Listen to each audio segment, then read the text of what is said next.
I tasted blood and the dirt from the pavement, dear God. If you come back here again, the guard growled, we'll hand you over to the police for trespassing. I was beaten badly, just for trying to climb that 7-foot wall to see the woman I loved. Her name was Stella, and she was being locked up by her own father, a textile millionaire, like an animal. I was just an elevator mechanic. He tried to buy me off with a suitcase full of money. When I refused, he forced her to get rid of our unborn child, exiled her Stella to Switzerland, and thought he had erased a poor nobody like me from his daughter's life for good. But he was wrong. He didn't know that 26 years later, I would be the one standing by his deathbed, watching him die, begging for forgiveness. If you're listening from anywhere in the world, leave a comment and subscribe, because there are truths that need to be spread, even if they shake what you believe in. There are stories, no matter how painful, that must be told. I worked as an elevator mechanic in a 22-story commercial building in a high-end area of Baltimore. It was a good job, you see. It paid a decent wage, well above minimum wage, and I was proud of what I did. I had taken a tech program at Baltimore City Community College, specializing in elevators.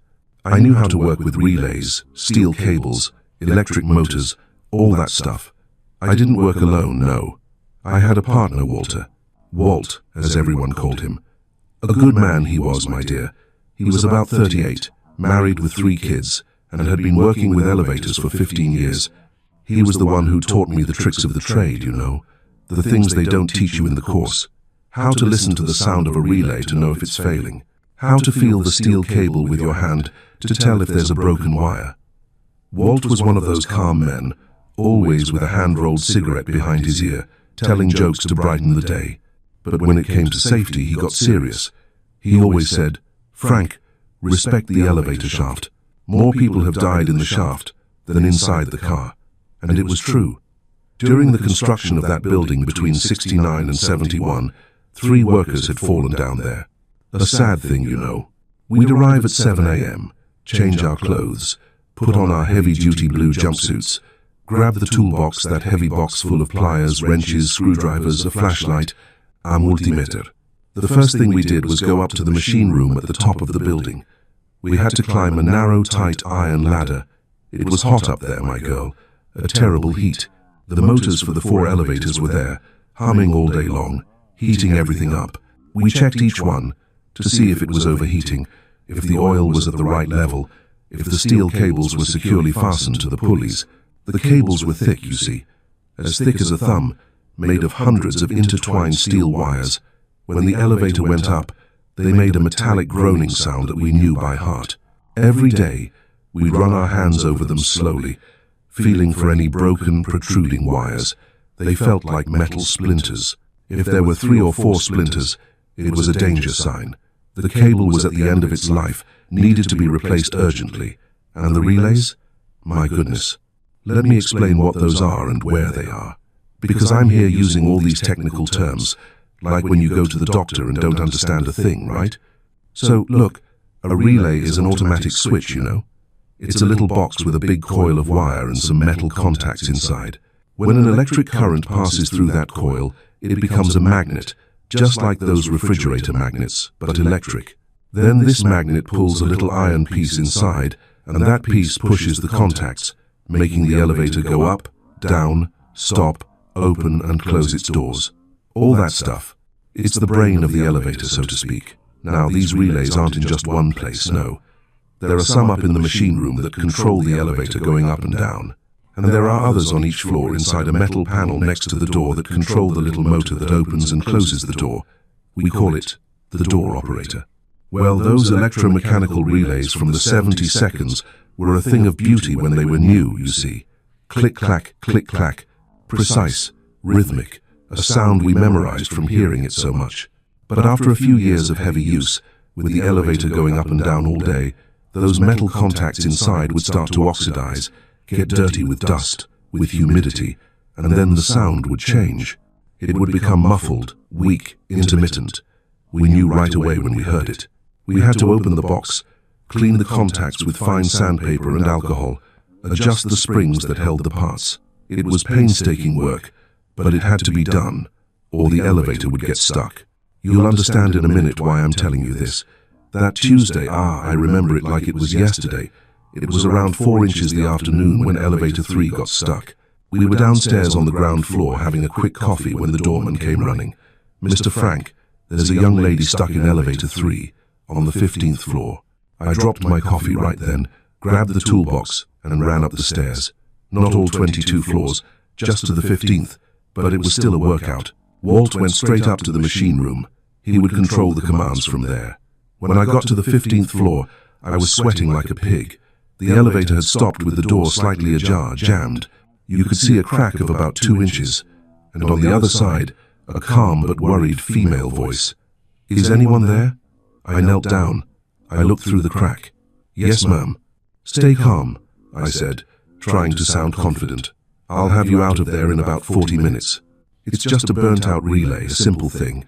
And so we started talking, you know. Me on the outside working, her on the inside waiting. She asked about the job, how an elevator worked, what a relay was, what the steel cables were for. I explained excitedly because I could see she was genuinely interested. It wasn't just to pass the time. I even told her about the shaft, that dark hole at the bottom, full of grease and oil where the speed governor was. The smell of grease would stick to my hands, you see. I'd washed them 3 times, and it would still be there, under my nails, in the calluses of my fingers. And through the crack came her perfume, delicate, expensive, different from anything I knew. The perfume of a girl from a rich family, the kind that has never set foot in a working-class neighborhood. While I was working, removing screws, testing relays, replacing the burnt part, the other elevators kept going up and down. Click-clack, click-clack. That rhythmic sound was the soundtrack of my day. And as we talked, she told me she was going to her piano lesson on the 18th floor at the conservatory. I told her I had learned the trade at the community college, that my father had died when I was a boy. 45 minutes later, it took a little longer than I'd said, I managed to open the door. And then, my girl. That was the first time I really saw her. He didn't know it yet, but that faulty relay just changed his entire life. It's amazing how one chance meeting, one jammed door, can set a lifetime in motion. And this was only the beginning. A beautiful young woman, you see. She must have been about 18 or 19. Light-skinned, big brown eyes, wavy hair held back with a simple clip, a light green dress, low-heeled shoes. She smiled, a shy but warm smile, and said, "Thank you so much. You were very kind."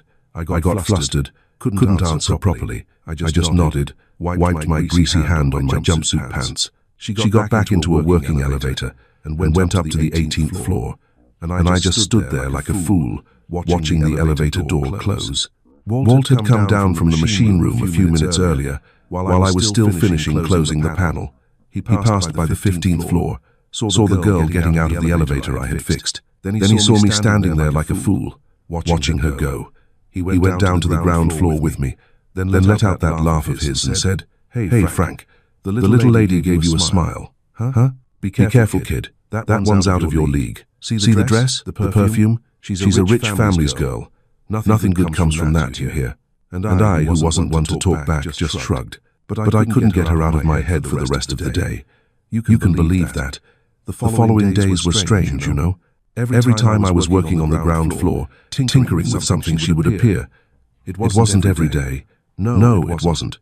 But when she arrived, it was as if the whole day changed. She'd take the elevator, always greeting me with that smile. Good morning, Mr. Frank. Good afternoon. Sometimes I'd see her waiting for the elevator from a distance, looking in my direction. Our eyes would meet for a second, then she'd look away shyly. Walt noticed it too. He'd nudge me every time she passed. "The girl's got her eye on you, Frank. That girl likes you." I didn't really know how to respond. I was confused. 2 weeks after the day the elevator got stuck, something happened that changed everything. It was a Thursday, late afternoon. I had left my jumpsuit hanging on a hook while I went up to the machine room to solve a quick problem. It was almost time to go home. When I came back and put the jumpsuit on again, I felt a piece of paper in the pocket, a small folded note with neat handwriting. I opened it, read it, and my heart started racing. "Meet me at the little park on the corner today at 6 p.m. I showed it to Walt. He took the note, read it, and I immediately got suspicious. "Hold on, Walt. You didn't have your wife write this to mess with me, did you?" because he didn't have that handwriting. I knew his scrawl well. If you did, it's not funny, I said. He looked at me with that offended face, put his hand on his chest. What, Frank, for God's sake, man? I don't pull that kind of prank. I swear on God and my mother it wasn't me. Look at the handwriting. That's the handwriting of a girl from a private school. Neat calligraphy. Patricia, my wife, barely knows how to write. You know that. I kept looking at him, trying to see if he was lying, but the man was serious. Hand on his chest, eye to eye. I sighed. All right, I believe you. Then he got really serious, looked me in the eye and said, Go, kid, but listen to what I'm about to tell you. That girl is not from our world. If her family finds out, it's going to be big trouble. Be careful, you hear. I spent the rest of the day nervous, my dear, anxious, looking at the clock every 5 minutes. When 5:30 came, I took my jumpsuit, folded it, and put it away in the locker we had in the basement. I was in my regular clothes that I had left home in, a faded short-sleeved shirt, grey denim pants, nothing special, just my everyday clothes. I went to the employee restroom in the building, that restroom with a concrete sink, a cracked mirror, and a bar of dial soap. I washed my face hard, scrubbing well, getting off that grease that stuck to my forehead, my cheeks, behind my ears. I brushed my teeth with the little toothbrush I kept in my locker because I ate my packed lunch right there. Other times I'd go to the restaurant nearby. I scrubbed my nails hard, trying to get the grease out from under them. It never all came out, but at least it looked better. I ran water through my hair, combed it all back, looked at myself in the mirror. I didn't look like much, but it was what I had. There was no time to go home and change clothes, and she had set the time for 6. I'd have to go like this. I was caught by surprise, you see. When 5:45 came, my time to leave, I went to the little park. It was right there on the corner, on the next block. A small park with wooden benches, a big oak tree in the middle, nothing special. A place where secretaries and office boys went to smoke cigarettes on their lunch break. I sat on a bench under the oak tree, on the side where I could see who was coming down the sidewalk, heart pounding, hands sweating. Was she really coming? Was it a prank? 6 o'clock? Nothing. 6, 5, nothing. 6, 10. I started to think it really was a prank, that she wasn't coming, that I had been a fool to believe it. But then at 6:15, I saw her coming down the sidewalk, walking slowly, looking around, afraid someone she knew might see her, I imagine. A light blue dress, this time with a thin white belt at the waist, hair tied back, a small purse in her hand. When she saw me, she gave a little awkward, nervous smile and sat on the bench next to me, leaving a little space between us. We sat in silence for a few seconds, both of us not knowing how to start. She was the one who broke the ice, saying she'd been thinking about me since that day in the elevator, that she had enjoyed talking to me, that I seemed different from the boys she knew. She told me she was 19 and that her life was suffocating. Her father, Mr. Harold Thompson, owned textile mills. A big deal, you see. He supplied fabric to department stores, to buildings. He even supplied fabrics to the army, to everywhere. A very rigid, controlling man who decided every little thing in her life, what she could wear, where she could go, who she could talk to. Her mother, Mrs. Eleanor, was too submissive, beautiful, always impeccable, but with no voice in the house. She suffered in silence, one of those things you see and get angry about, because you can't do anything. She had an older brother, Harold Jr., who was a carbon copy of his father. Arrogant, stuck up, very vain. He worked at the mills, was the sales director, married, had everything money could buy. And Stella had been raised to marry a boy from a rich family too, the son of one of her father's partners, a lawyer, almost 10 years older. She despised that guy, found him boring, overly pedantic, one of those men who talk just to hear themselves speak, you know. When she finished telling me all that, I took her hand, the first time we really touched. Her hand was warm, soft, without the calluses mine had from work, and she didn't pull it away. She left it there, quiet in mine. Then we talked about so many things, my dear, about books, about music, about dreams.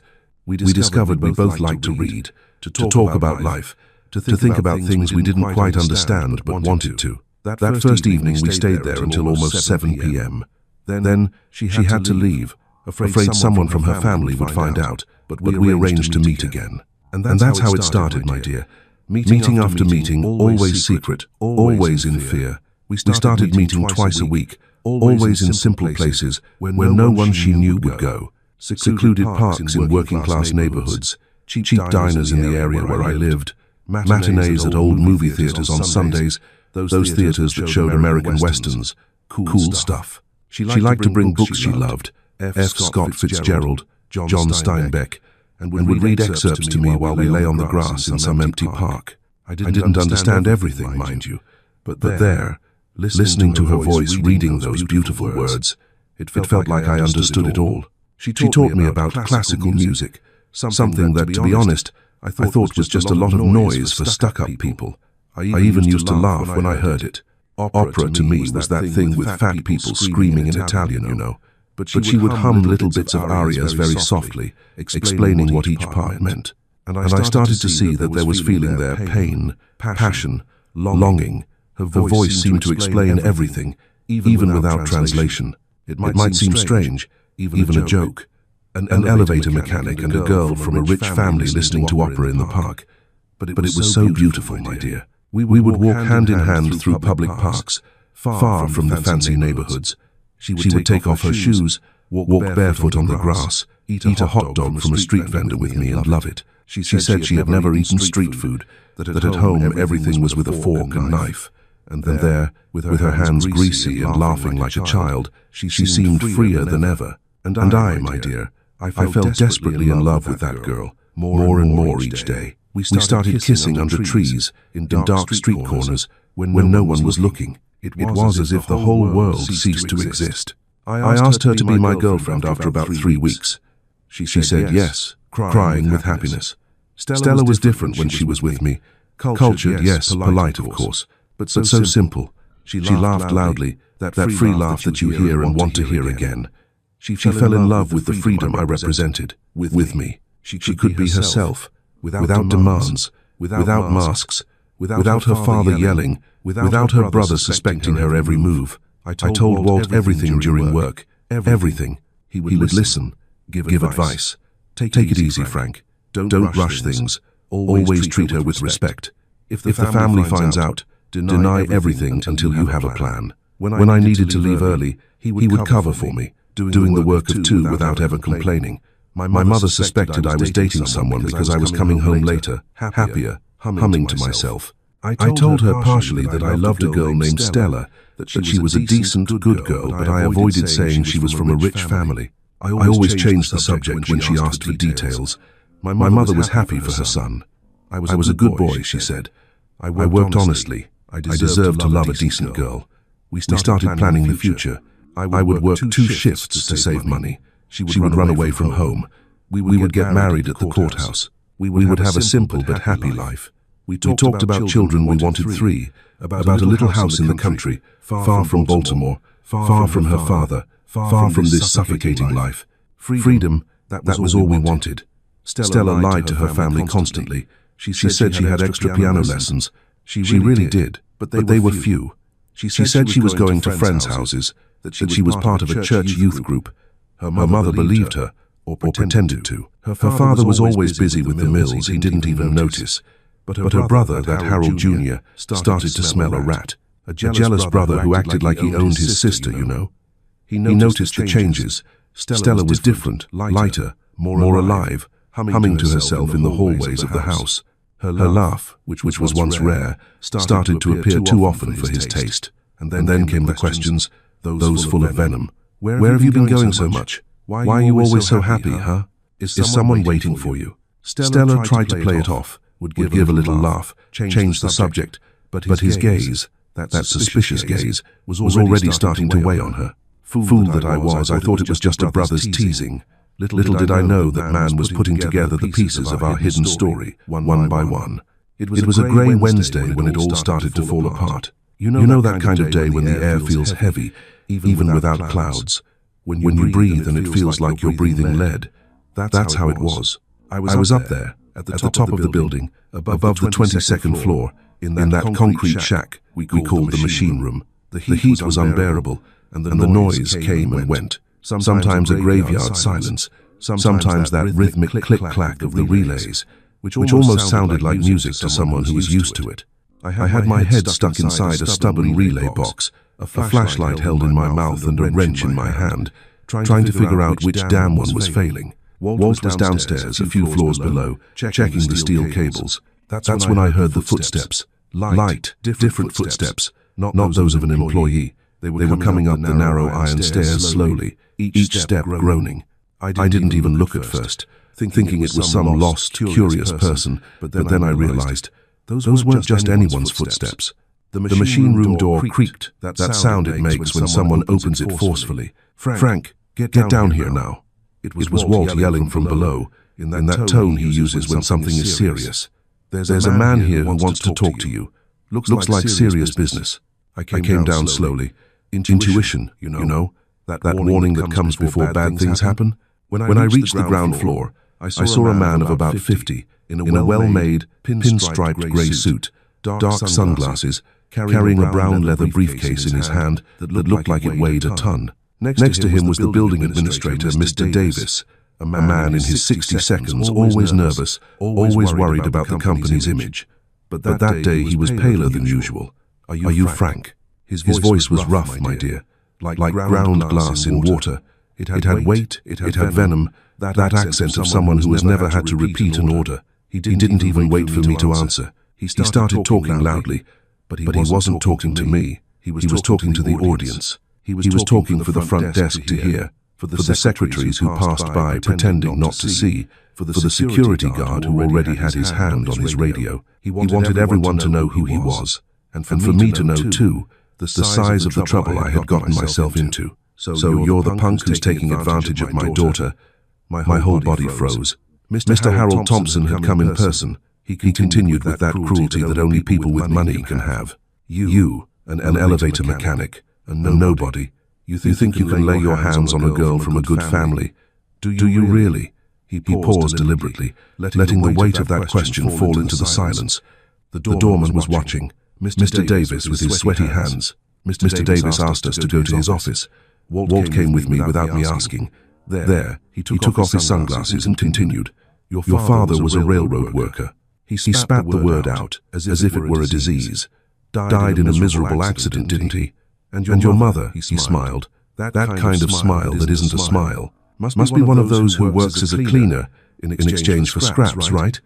Cleaning the floors where real people walk. I felt the blood burning in my veins. Walt was by my side. I felt his firm hand on my shoulder holding me back. If it weren't for that hand, I would have punched that man right then and there. "You don't know anything," I started, my voice trembling, but Walt cut me off. "Sir, have you said what you came to say?"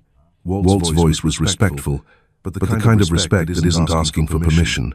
Because we have work to do, and this accusation, with all due respect, you shouldn't be making in the boys' workplace. Mr. Thompson gave a smile that looked like it came from hell. He placed the brown leather briefcase on Mr. Davis's desk. He opened the briefcase. Inside, money, a lot of money, dollars. I had never seen so much cash in one place before. They were large bills, green and crisp, in thick stacks. How much do you want to disappear from her life? He took out a stack so thick it looked heavy. 5,000? 10,000? He extended it to me like someone offering a handout. "Every poor person has a price, kid. Take this whole briefcase for yourself. Disappear and forget the girl exists. Go far away, to Montana, Alaska, I don't know. Just disappear." That money shimmered under the white light of the building. That money that would be my entire life's work. Months, years of work, condensed there in that stack of paper, with a dead man's face on it. "Sir, I chose each word as if it were glass. You can shove that money where the sun don't shine. Silence. The kind of silence that's like an explosion. I've worked honestly since I was 14, with my own sweat, with my own hands. My voice was coming from a deep place, a place I didn't even know I had, and I'm not selling the love I feel for Stella for any amount of money, for any amount of money in the world." His eyes narrowed. That blue was cold as metal. "You don't know who you're dealing with, kid." He put the money away calmly. That was worse than if he had yelled. "I have friends in the police department. I have friends in the DA's office. We're in a tough time in this country, you know that. I can accuse you of anything. Vagrancy, assault, Being a radical, a communist, whatever I want, you'll disappear. No one will even miss a poor mechanic from a working-class neighborhood. Nobody cares. This is the moment Frank realized he wasn't just fighting for love. He was fighting a system built to crush him. He refused the money, but that single act of defiance was going to cost him everything. You have to hear what happens next. He put his glasses back on. That slow, calculated movement. If I find out you tried to get near my daughter again, you will learn what real suffering is. You will beg God to take your life. You young folks today. Maybe you don't understand.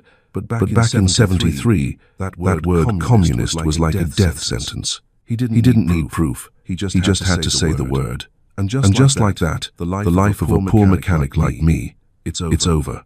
Power is a terrifying thing. He turned his back and left, satisfied with his threat. Mr. Davis asked me to stay in his office and gave me the message. Frank, you're a good mechanic. I know that, but I can't have trouble here. This man is powerful, very powerful. If it happened again, he didn't need to finish. In that very second, I wasn't a mechanic anymore. I was trash. He had taken my job, taken my dignity, and spat on my love in front of everyone. I walked out of that building, but a part of me, the part that believed in fairness, it died right there in that office. The message was clear. That whole day was like I was inside a fishbowl. I saw everything, but heard nothing. I fixed the elevators on autopilot. My fingers knew what to do, but my brain was somewhere else. When I left work, almost 6 inches the evening, I took the bus and got off long before my stop. I walked through streets I didn't know, passing people I didn't see, too clouded to see anything. My head was a dangerous place at that moment, just walking, trying to process that man was right, that he could make me disappear, that in 1973 a poor man who bothered a rich one was something very easy to solve. I got home at night. My mother was at the door. She was always at the door when I came home late. That motherly way of sensing when something is wrong. Son, it was a whole question in that one word. I went inside, closed the door, and there, in that small kitchen that smelled of beans and fried eggs, I broke down. I told her everything. Her father's arrival, the money, the threats, the political climate, everything. My mother listened without saying a word, just stroking my head, like when I was a child and had nightmares. Son, she began, do you believe in God? I don't know anymore, Mom. Well, I do, and I'm going to pray for him to protect you and that girl.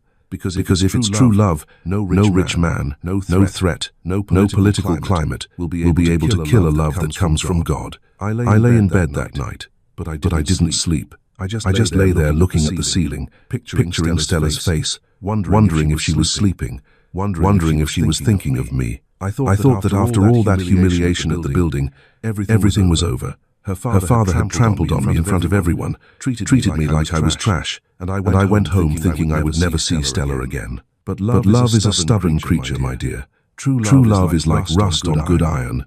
It gets in slowly, but it never comes out. This was about 2 weeks after that humiliation.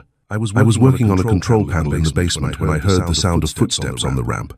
I looked up and saw a woman coming towards me. Simple, but clean clothes. Her hair was tied in a bun, a cloth bag hanging from her arm. She must have been in her early 52nds. She was a short, African-American woman. She looked at me carefully, as if looking for a familiar face. She stopped nearby and said softly, "You're the young man who works on the elevators, Frank, aren't you?" "Yes, ma'am." Why? Her voice trembled. "I'm Gloria. I work at Mr. Harold Thompson's house. I've been the cook there for 15 years. When she said the name, my heart skipped a beat. I almost dropped my tool on the floor. She saw my reaction and added, Miss Stella sent a message. She said to tell you she's okay, and that she'll find a way to see you, that you should wait." That was like God had given me back the air he had taken. Gloria looked around nervously and continued talking quickly, softly, almost whispering. "The master thinks she's forgotten you, but she hasn't. The girl is suffering. She only talks about you. Says she'll find a way. I believe her, son. She's brave." Before leaving, she pulled a folded piece of paper from her bag, one of those from a lined notebook, and a small pencil. She said, "Write down your home address here, Mr. Frank. She asked me to bring it. I'll take it to her secretly. I wrote it down quickly, in large letters, so she could read it later. Street, number, neighborhood. I handed the paper to Gloria. She put it away and said, "You can trust me, son. This note will get to her." And she walked away before anyone saw her. That night I couldn't sleep. I kept imagining her face, the smell of her perfume, her voice saying my name, thinking she could show up at my house at any moment, now that she had my address. And she did show up. It was a Saturday. Must have been around 2 inches the afternoon. I was washing dishes. My mother had gone to work. When I heard the gate creak, I thought it was the neighbor.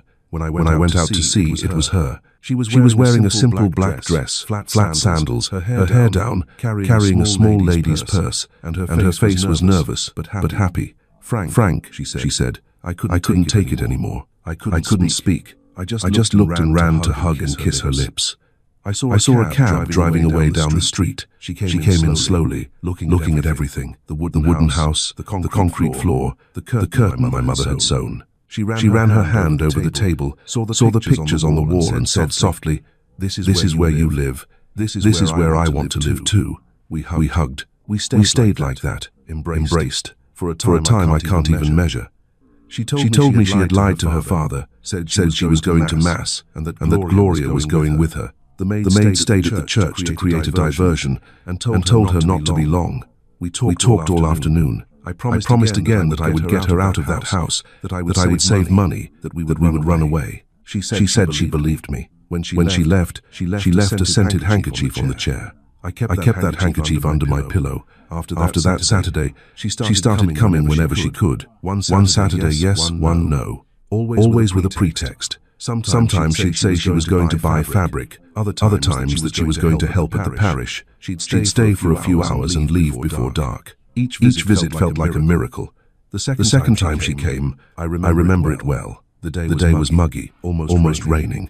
We were silent for a while, just looking at each other. And it was there, in that heavy silence, that we gave ourselves to each other completely. It was our first time. It wasn't an impulse or pure desire. It was much more than that. It was a necessity. It was love wanting to exist before the world could end it. Afterwards, she cried softly. I thought she was regretting it, but she wasn't. She said she was crying out of fear and relief too. She said that now no one could separate us anymore, that there was no turning back. I swore I would take care of her forever. There in my single bed, afraid my mother would come home early, that woman so fragrant, with such soft skin, I could hardly believe she was mine. She said she couldn't live without me, and I said the same to her. From then on, we became husband and wife without a piece of paper and started to dream big. She said she wanted to live in a small house in the country, far from everything, that she wanted to cook, take care of her own things, walk barefoot. And I said I would get a job in a factory, that I would work double shifts to give her everything she needed. She would laugh, call it a poor man's dream. And I would say that what is dreamed together is not a poor man's dream, it's God's plan. Time went on. And at the beginning of the next year, she started to change. She was quieter, more thoughtful. One day she sat in front of me in the kitchen and said with a weak voice, Frank, I've missed my period for 2 months. I froze. She lowered her head, her eyes full of tears. I think I'm pregnant. Just when the stakes couldn't get any higher. A baby. For Frank, this was terrifying, but it was also a sign this was his family. Now, their secret little dream had to become a desperate, dangerous reality. My whole body went cold. Then suddenly it got hot. It was fear and joy all mixed together. She was trembling. I held her hands and said what came to me. So, we're going to have a baby. She looked at me, startled. We'll run away, I said. I'll take responsibility. I'll work day and night if I have to. We'll get married, go to Hagerstown. My sister will help us, my mother had told me. This child will be born and will be loved. She cried even more, but she was smiling through the tears. I knew you would say that, Frank. I knew it. And we started to plan everything carefully. I would get my paycheck at the end of the month, buy the bus tickets, pack a small bag for her, get the letter from my sister confirming we could stay at her place for a while. My mother agreed, blessed everything. The chosen day was May 18th, a Saturday. She was going to leave pretending she was going to the church youth group and go straight to the bus stop. I waited from 7 inches the morning until 11. Every cab or bus that passed, I thought it was her, but she didn't come. At first, I thought something unexpected had happened. By late morning, I went to her house. I knew the address because she herself had given it to me a few months earlier. If I ever disappear, this is where you look. Street so-and-so, number so-and-so, big iron gate, garden in the front. I had saved it without imagining I would ever use it. When I arrived, I stood on the other side of the street, looking at that huge iron gate. The garden's full of expensive flowers, the windows all closed, the kind of house that looks beautiful from a distance, but up close smells like a prison. I rang the doorbell once, twice. No one answered. I shouted her name. Nothing. A man in a uniform appeared and told me to leave. He had to be a security guard. When I didn't go, he pushed me, cursed at me, threatened to call the police. I went home upset. Over the next few days, I went back there 3 times. Always in the middle of the night. Always trying to be invisible. The first time back, I rang the doorbell again, hoping my luck had changed.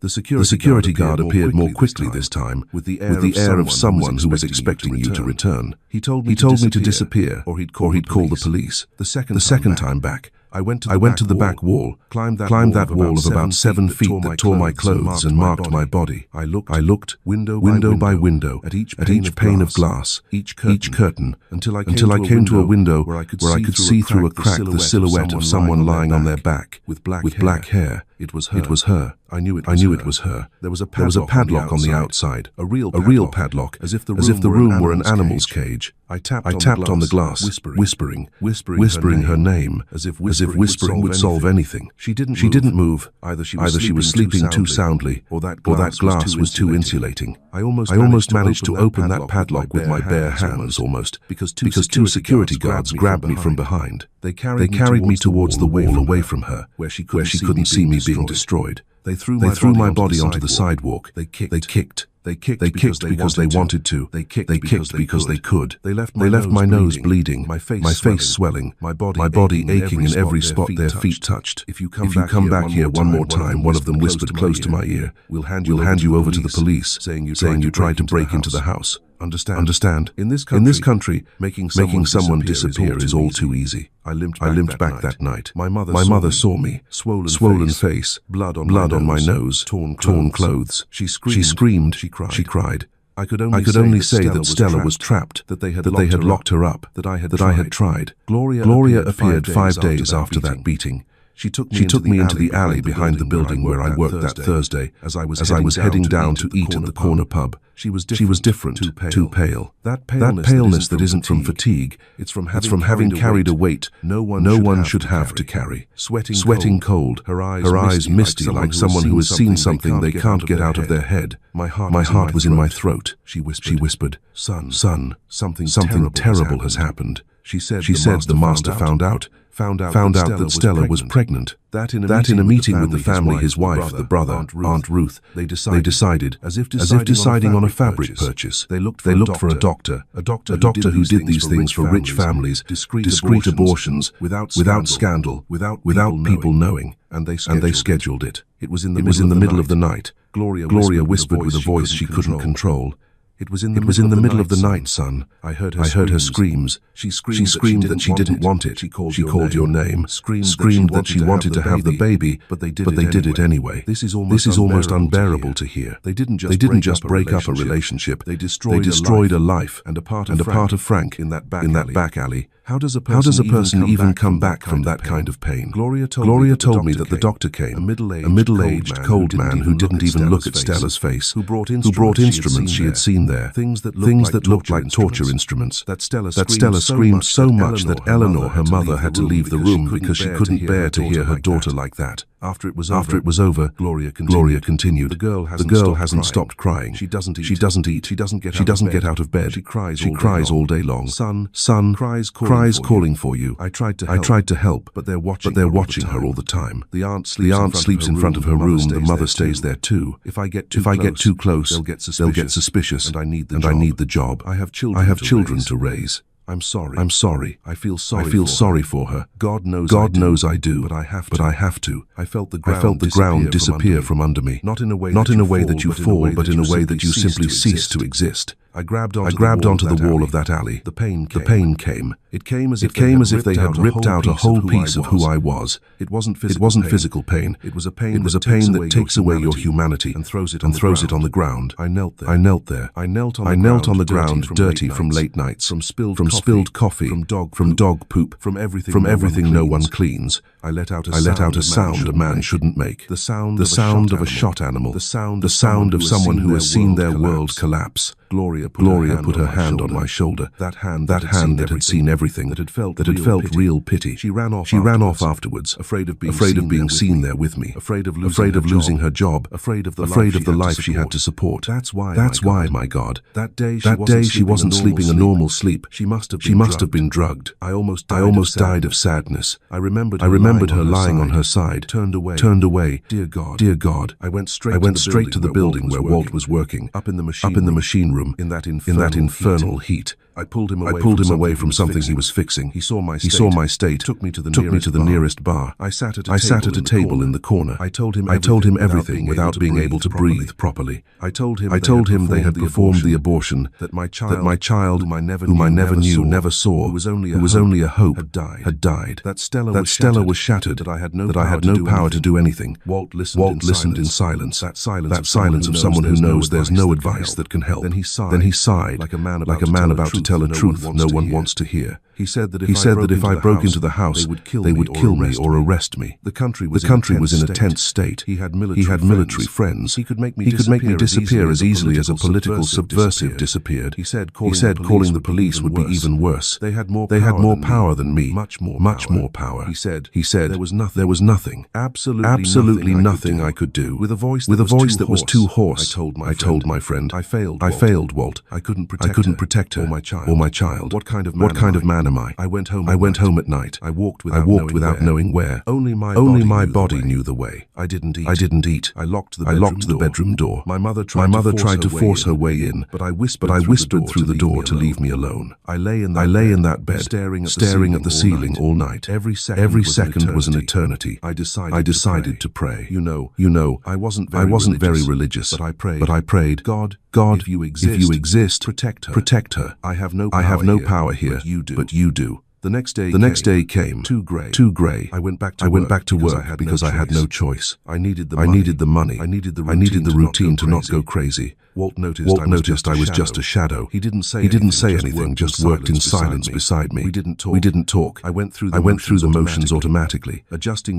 relays, checking cables, going down into the shaft. But everything was too far away. Everything was too empty. I thought about her all the time. Was she really alive? Did she have the strength to get out of bed? Could she eat anything? At lunchtime, I couldn't swallow anything. I would sit on that bench in the park near the building, take one of Walt's cigarettes. I had never smoked in my life. I would drag on that smoke, staring into nothing. 3 days later, I went back near her house. I stayed far away, behind a tree on the other side of the street, too hidden to be seen. I spent 2 hours there, just waiting to see some sign of her. I saw the family doctor walking in the yard, a man in a white coat, black briefcase, going to his car to get something. I saw Aunt Ruth coming in with pharmacy bags, but I didn't see Stella. I didn't even see her shadow in that window. When the security guard noticed I was there, I ran without thinking, because thinking hurt too much. Days after the abortion, Gloria showed up again. She waited for me to leave work. She knew the exact time I came down. Her eyes were swollen from crying so much. She took me to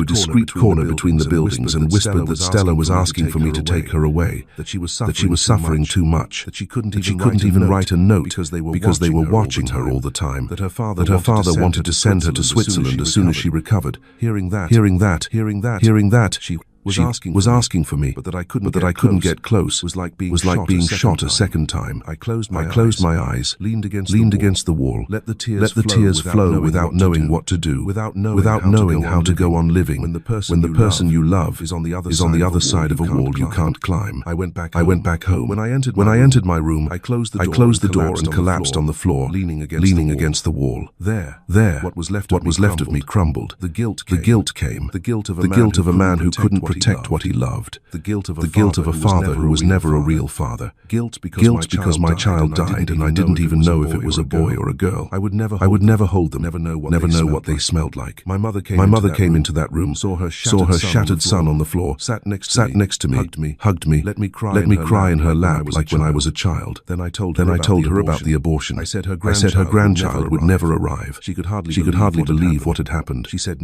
nothing. Sometimes there are no words to comfort someone who has seen their world fall apart. The following days turned into weeks of darkness. I went to work because I had to, but I'd come back and lock myself in my room. I stopped eating. My mother would leave food on the table, covered with a dish towel. I barely touched it. I started drinking. Can you believe it? Cheap whiskey that made everything blurry and dizzy. Drinking alone in my room, not at a bar, so I wouldn't feel, so I wouldn't remember anything. Walt tried to pull me out of that hole. Brought me food. Talked to me. But I was too lost to be found. At that time, I was working two jobs. The building during the day, all week, and fixing refrigerators in a distant neighborhood on Saturdays. I had only been doing that for a short time since Stella and I had agreed I would save money for us to run away. One Saturday, I showed up to work drunk. I did everything wrong. I argued with the owner of the shop. He told me to leave, of course. A month like that, drinking,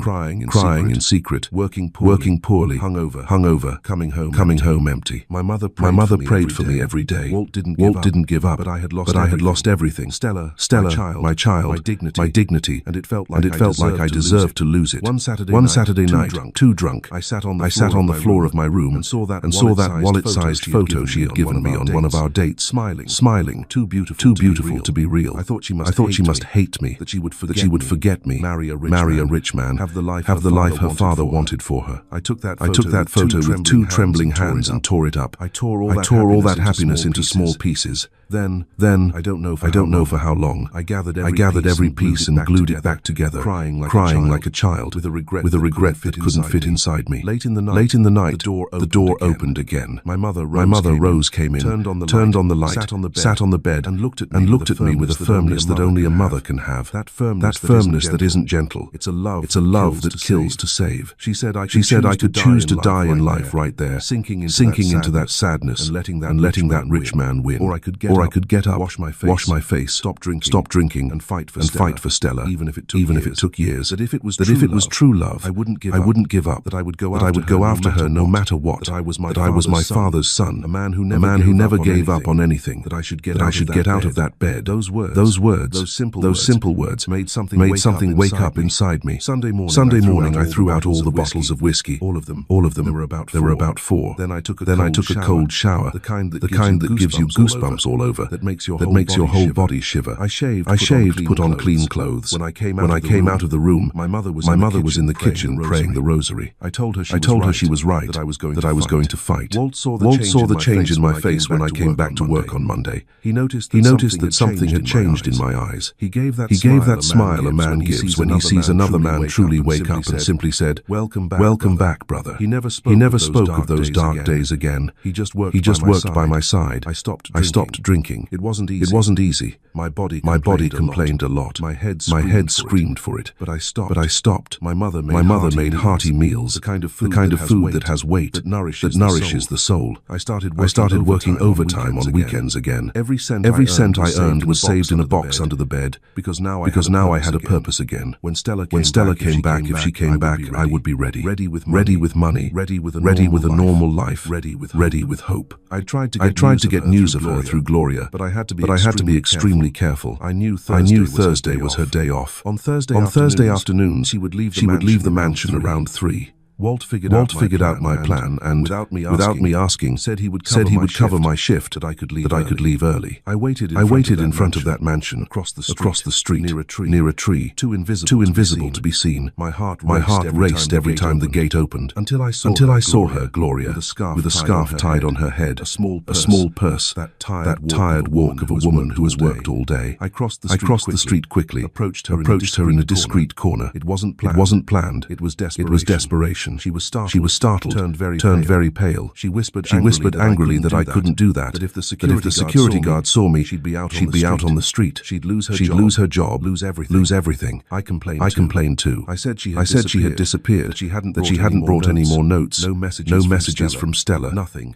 That I had no choice but to look for her there. Gloria looked at my face, and her eyes filled with tears. She whispered that I should move on with my life. That it was hopeless. That this love would kill me. That it was better for me to forget her for good. She told me something that tore apart what was left of me. Tore it without mercy, like a dull knife. She said that Miss Stella was put on a plane to Geneva on a cold August morning in 1974. Her bags had been packed by force. Her aunt chose the clothes, throwing everything into the suitcase without looking back. The passport was in her father's hands the whole time. He only gave it to her at the airport gate. Gloria said she went like a ghost, without crying, without screaming, without looking at anyone. She just obeyed step by step, like someone who no longer has their own will. And they even sent Aunt Ruth with her to make sure she arrived safely, as they said. But the truth was it was to watch her every step, to ensure she didn't make a scene, didn't try to run away mid-journey. Gloria continued, Son, the girl is gone. I don't know when she's coming back. I don't know if she's coming back. First, they took his child, and now they've taken her. Switzerland. Back then, that was like sending her to the moon. It was the final move to erase him completely. This feels like the end of the story. But stick with us, because it's not. I could imagine Stella getting on that plane as if entering a coffin. Switzerland. That word hurt like a physical thing. It was too far.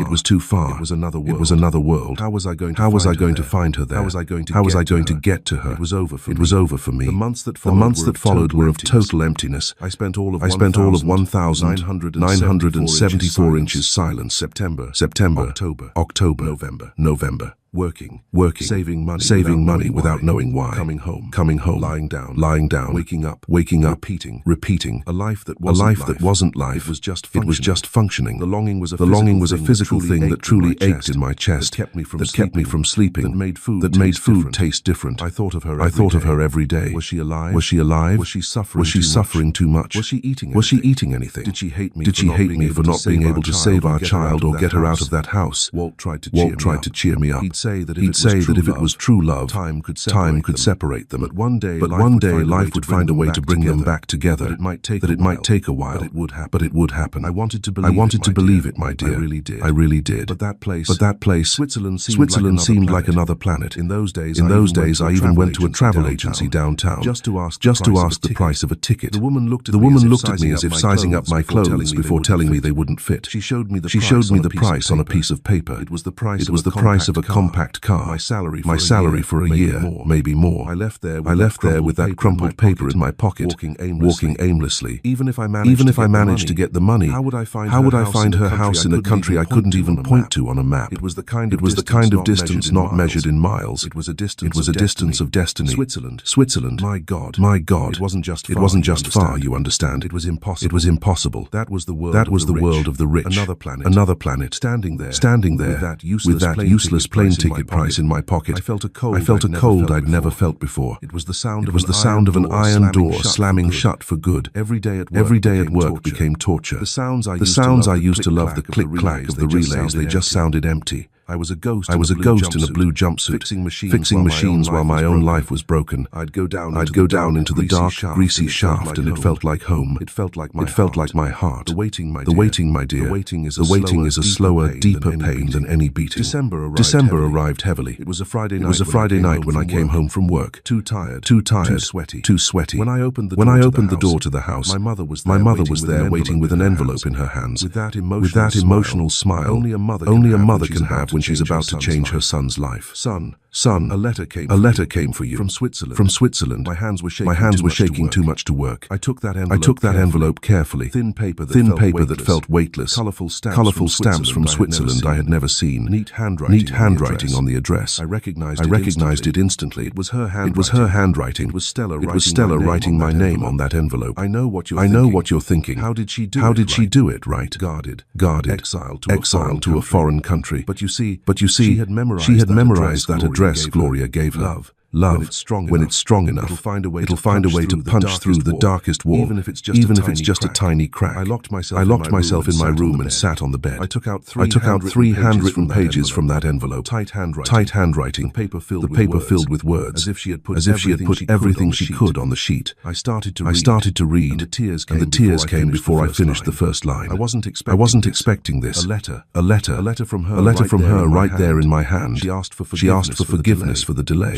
She explained that she had been without strength for weeks, that kind of weakness that isn't of the body but of the soul. She told me she was in Geneva at an aunt and uncle's house, old kind people, but watched over by Aunt Ruth. She described the physical pain of the abortion. She still felt it, still bled sometimes, but she wrote more about the emotional pain, the guilt of not being able to protect our child, the longing for me that ached in her chest like a living thing, the hatred for his father and mother. She said she had lost 18 pounds, that she had nightmares every night, that she couldn't eat, but that she hadn't given up on me, that she still loved me, that she wanted to come back to the States, that her father was arranging a marriage with a five-year-old widowed Swiss businessman with four adult children, but that she would never accept.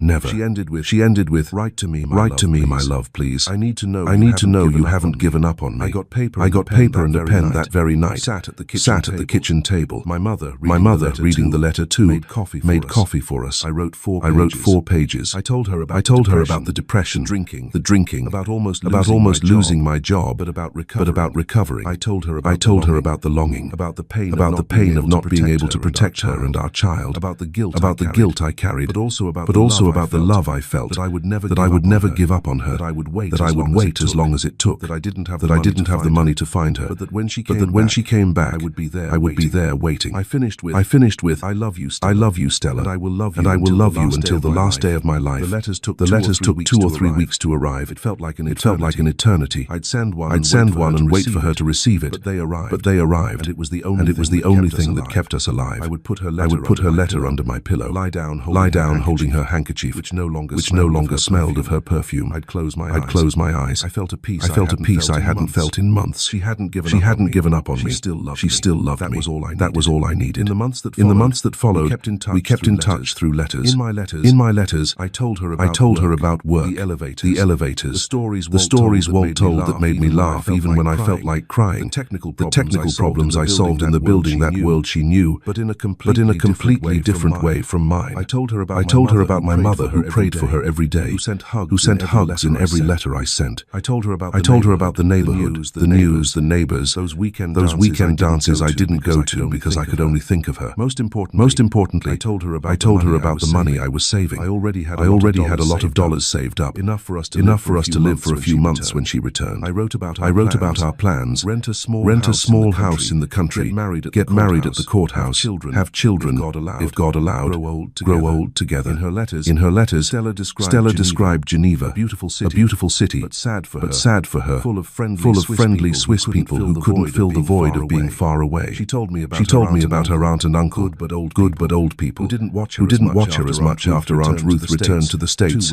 2 weeks after arriving. She wrote about the piano lessons she had started again. It was the only thing that soothed all that pain. Playing Chopin, Debussy, letting her fingers run over the keys and forgetting for a few hours. She talked about the physical longing for my smell, for my strong hug, for my deep voice, about the nightmares she still had. She dreamed of the abortion, of blood, of a crying baby she could never reach. She wrote about the pressure from her father, calling every week from Baltimore, talking about that Swiss businessman who wanted to meet her.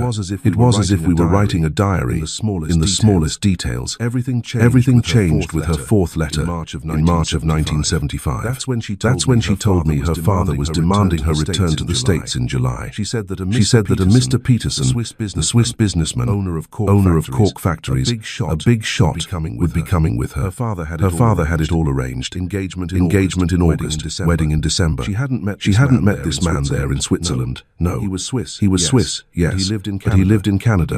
He travelled for business. And her father's plan was just that, to marry his daughter off to a man with a name and money, someone who could wipe away the shame she had caused. But the man would be deceived because her father told him she was a pure girl. She wrote that if she married, she would live in various parts of the world, traveling with this man. In my reply, I came up with a plan. When she returned to the States, she wouldn't set foot in that house again. She would run away as soon as she landed in Baltimore. I would be waiting. I already knew the day she was arriving because she had written it. I would pick her up at the airport or near her house. We would flee to the countryside, to Hagerstown, to my sister's house. We'd get married there, start a new life. She just needed to let me know in advance. Bring as little as possible and have courage, a lot of courage. Her reply in June agreed with everything. July 18th, Swiss Air flight, arriving at 2 p.m. at BWI. Back then, the terminal was different. The arrivals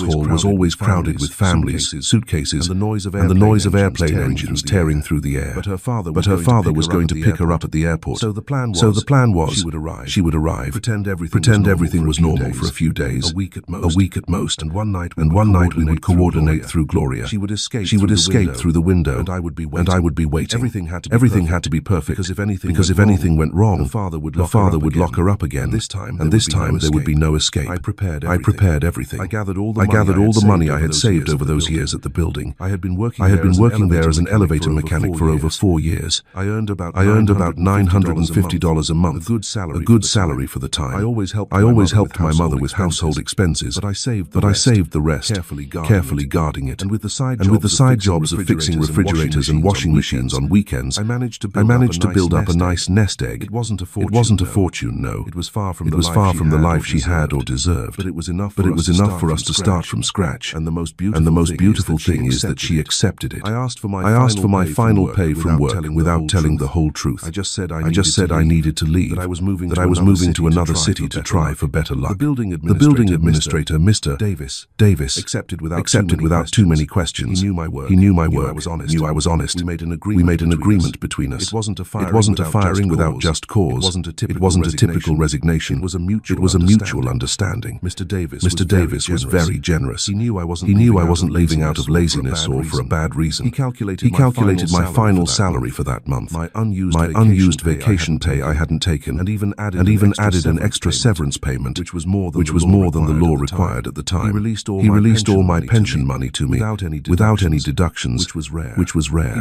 He was truly fair because he knew I wasn't leaving out of laziness, but out of necessity. It came out to a good sum, a hefty amount that made my hands tremble. Combined with what I had already saved month by month under the bed, it was a respectable total. Enough for us to live for a few months in the countryside. Enough to start over without being homeless. I told my sister Catherine. She prepared the house, set up a hiding place. Everything was ready. I talked to an acquaintance of my sister's who was a clerk in Hagerstown. A good man, he agreed to perform a quick civil marriage without too much bureaucracy. Back then, it was easier in a small town. That requirement for a public notice of 15 days, he was going to waive it. The last 3 weeks were pure tension. I couldn't sleep properly. I daydreamed, counting the days on the calendar like someone counting grains of corn. I prayed, something I almost never did, asking the Lord to protect our escape. I was pure faith out of sheer fear that God would abandon us. The 18th of July 1975, she arrived at BWI, her father, mother and brother waiting like an open cage to trap the bird again. 2 days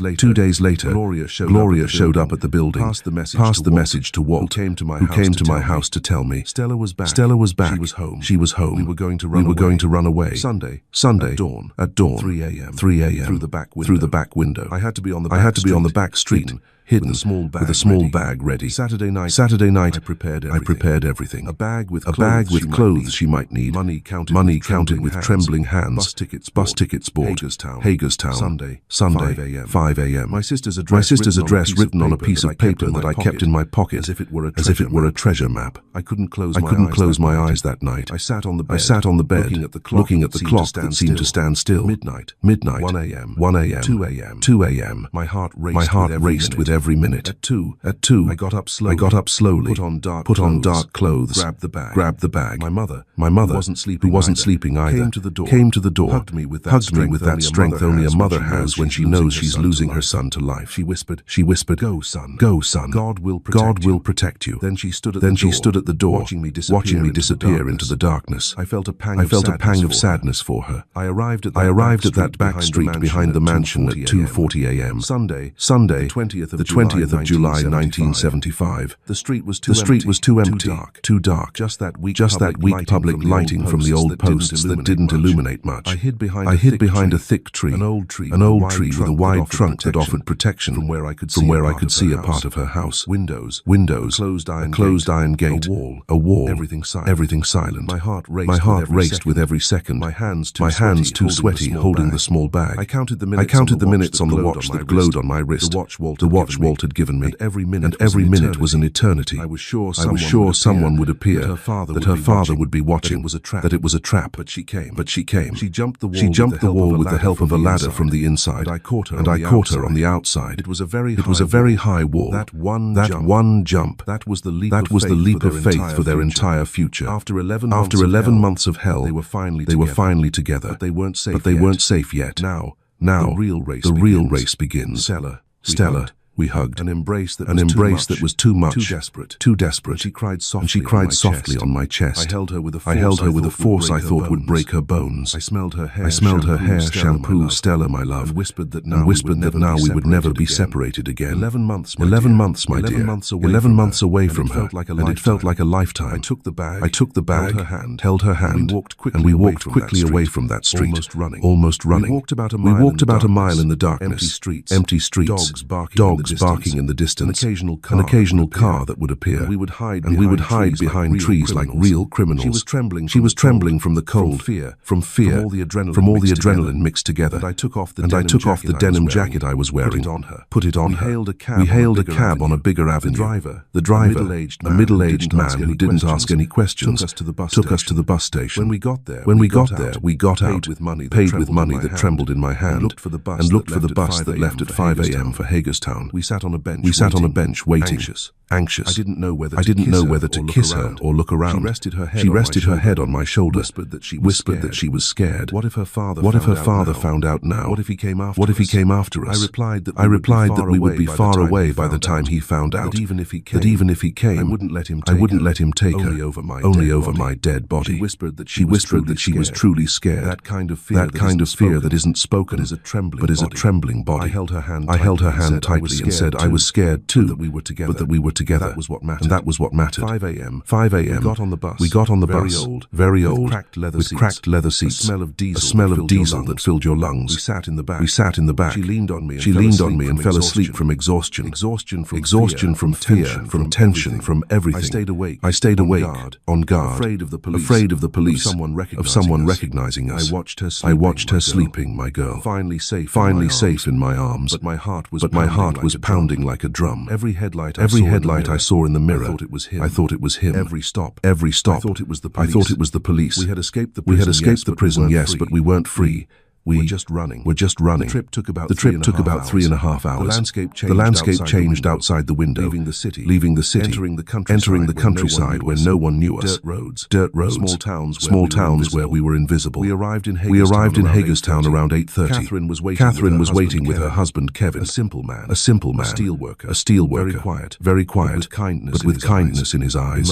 Emotional hugs. My sister cried when she saw Stella. said she was beautiful, told her she was welcome in the family, that they were safe here. We went straight to a secluded cottage. It belonged to an acquaintance of Kevin's who had agreed to hide us for a few weeks. A simple wooden house, 3 rooms, a wood-burning stove, no telephone, no electricity, a kerosene lamp, but it had a good bed, a warm blanket, and an indoor bathroom. And most importantly, it had peace. Catherine left us food, rice, beans, a farm chicken, bread. She left clean clothes, more blankets. She told us to stay for 2 or 3 weeks until things cooled down. Then we would see what to do. When we were alone in that room with thin wooden walls, she and I, we looked at each other. I sat on the old bed and just looked at her face, like someone waking up from a very deep nightmare. Then we fell into each other's arms. She kissed me like a madwoman. She kissed me with a hunger I had never seen in her, in that way that it seemed she was going to swallow me whole. I thought more than once that she was going to bite me, and it didn't matter. I would have let her. She tore off my clothes forcefully, and whispered between kisses that she had dreamed of doing this, that she had imagined this during all those nights in Geneva. She said she wasn't going to waste any more time, that we had lost 11 months and 22 days of our time, and that now I was all hers. I really liked that side of Stella I had never seen. We didn't even sleep that first day or that night. We made love until the next dawn. We stayed hidden in that cottage for 15 days. 15 days that felt like a lifetime. I would ride a borrowed bicycle to the nearest small town to buy food. I taught Stella how to cook on that wood-burning stove that smoked too much. My cooking was pretty good, but it was important for her to learn too. The thing she had the most trouble with was the beans. She burned them so many times I lost count. The rice would be too mushy, but I ate it smiling. I'd say it was delicious. She knew I was lying, but that lie was one of love. Whatever that woman made for me, I loved. We talked about everything in those days, about the months apart that hurt so much, about the letters we exchanged, about the future we were building with trembling hands. One night, she told me the details of the abortion for the first time out loud. She told me about the cold clinic, the smell of medicine, how her father, brother, and aunt held her down while she pleaded. She said she screamed that she wanted to have our child, but it was no use. The doctor didn't use anesthesia. Her father ordered it that way for her to learn her lesson. She felt everything, the pain, the emptiness, that feeling of losing our baby while she was alive. She bled so much she thought she was going to die. And sometimes she whispered, crying on my chest, she had wanted to die. I held her tightly. I told her she was not to blame for anything, nothing, that it was I who had failed, who didn't have the power, money, or courage to protect her, but that I swore on my Father in heaven that no one would ever hurt her again. Never again. 2 weeks later, that acquaintance of my sister's, the clerk in Hagerstown, performed our civil marriage, a simple ceremony in an empty office on a Thursday afternoon that no one will remember. The witnesses were Catherine and her husband. I wore dress pants and a white shirt. Stella a simple beige dress. No party, no photos, too dangerous to leave a trail. But that was worth more than any rich wedding. She took my last name with great pride, like someone claiming ownership. I got a job at a paper mill on the outskirts of Hagerstown, a machine operator. The salary was $600 a month, less than I earned as a mechanic, but it was what was available. 6 a.m. to 2 p.m. I started on a Monday in August that I'll never forget. We rented a decent wooden house, 4 rooms, in a working class neighborhood of Hagerstown, where no one asked about anyone's past. No one questioned who you were, where you came from, why you had arrived. No one had time to police other people's lives. Everyone was too tired from working. We lived near Catherine, and I saw my niece and nephew growing up like weeds after a heavy rain. Too fast, changing sizes almost from one day to the next. Before we only saw each other at holiday parties at my mother's house. It was a great joy. A full table, kids running from one side to the other. The sound of people living. And after the kids went to sleep, we'd stay up all night talking, laughing about old things, remembering old times that don't come back, especially about Dad. But now it was very different. I saw Emily Emily and Michael almost every day. It was routine. It was routine. Emily was 5. Emily was 5. Michael was 4. They would run after Uncle Frank as if I were a real movie hero. They'd shout my name. They'd shout my name. Want to be held. Want to be held. Want a story. Want a story. And I let them. I let them because that little pure love, with no malice, was so good. The love of a child. The love of a child. You know, the kind that doesn't pretend, doesn't demand, doesn't disappoint. It just loves. And that's it. Stella, who had grown up with maids, a chauffeur, and ready-made food, had to learn everything from scratch. Cooking, washing clothes in a tub until her hands were calloused, too chapped, cleaning the house, ironing with a coal iron, which burned a few items at first. She would cry in secret. When I suspected and asked, she'd say it was out of shame for not knowing how to do things, but honestly, between you and me, I always thought it was because she missed her comfortable life. She was too proud to admit it. In February of '77, our first son was born.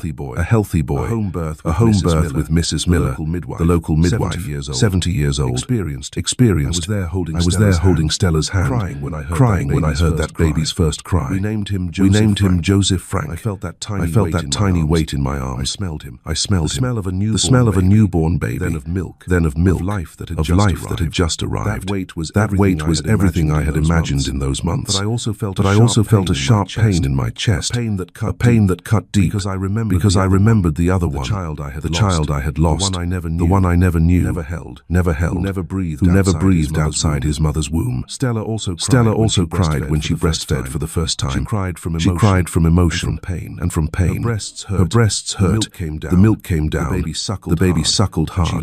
She laughed and cried at the same time. She said it hurt. But it was a good pain. A pain of life. Of a miracle. Because no one told her. But I found out later. It was Gloria who overheard the doctor talking to her employers in the room after that abortion. She heard him say that perhaps Stella could never get pregnant again. That her body might have been scarred on the inside with wounds that wouldn't heal. They never said anything to her. They pretended everything was fine. And maybe that's why, when the milk flowed and she saw that baby nursing at her breast, she cried like that. She cried because without knowing it, she was proving that God is greater than any human sentence. But in the midst of that joy, there was pain too. A silent pain that came from the past. Because while she rocked her son in her arms, deep in her eyes, I saw the memory of the baby she never knew, of that little piece of life that was taken from her by force, and that never left her memory, nor mine. That wound never healed. It hurt too much to talk about. But it was always there, invisible between us. The other children came one after the other, like blessings God sent to fill the house with life. Maria was born in '79. Stella chose that name with her heart. She said it was to honor Gloria, that African American woman who once had the courage to defy a rich employer to help two lost young people, two lovers with no direction. She said she wanted her name to live on forever within our family, so that our children would never forget who extended a hand when everyone else turned their backs. And also because Maria is a holy name, a mother's name, a name that comes from the Bible and from faith, the name of a woman who suffers, who fights, who bears the weight of the world and still smiles. Then came Peter in 1980, a biblical name too, that Stella had always liked since she was a girl. She said that Peter was a rock, the foundation of the church, a man of faith and of failure, but who always returned to the path. She wanted a son with that strength, firm, loyal, with a clean heart. And God listened, you see. In fact, all our children's names were biblical. My Joseph Frank too. That one needs no explanation, right? I'm sure you know that name well. The name of a just, hard-working man who protects his family in silence. Oh, I was about to forget something extremely important, you see. Forgive me, my dear mother. She always came to visit us, especially after Joseph Frank was born. She was so happy. It was a joy to see. She would hold her grandson in her arms and cry with emotion, thanking God for having lived to see it. She said the boy was the family's miracle, the sign that everything we went through was not in vain. And it really was. Stella's father. Believe it or not, he never showed up at her house, much less Stella's mother. He never looked, never wanted to know. And look, if he had wanted to, it would have been very easy. He just had to go to my mother's house, pressure her, threaten her, perhaps. In fact, that was our fear, and that she, out of fear, would end up telling. In those days, the political climate was tense, as I've already told you. The police knew the police, and everyone knew what could happen when powerful people wanted something. But he did nothing. You know why? Because he didn't want Stella back. My mother thought so. To him, she was tainted, too dishonored. It was better to let her disappear in the countryside, married to a poor mechanic, than to face the shame of having a daughter who disobeyed. So, we took a deep breath every day, knowing that no one was really looking.